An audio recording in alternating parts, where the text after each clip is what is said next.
The ongoing cuts in federal programs and positions by President Donald Trump and Elon Musk with the new Department of Government Efficiency are landing in South Dakota. Tonight, we send things over to South Dakota News Watch reporter Bart Van Cook with an update.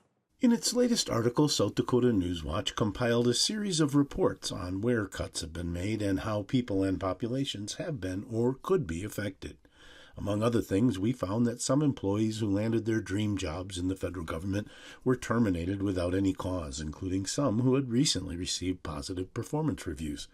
We discovered that position cuts in the National Park Service could hamper the ability of tourists to go on tours, or they could face long wait times at parks. We found that USDA cuts could hurt the ability of South Dakota farmers and ranchers to innovate or learn how to improve their processes.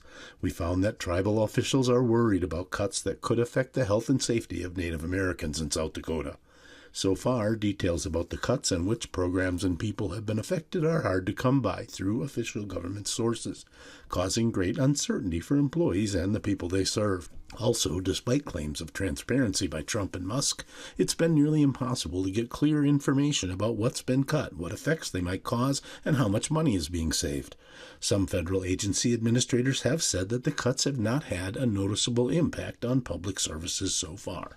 Meanwhile, Newswatch will continue to monitor the cuts and the effects on South Dakota and its residents. For South Dakota Newswatch, I'm Bart Van Cook.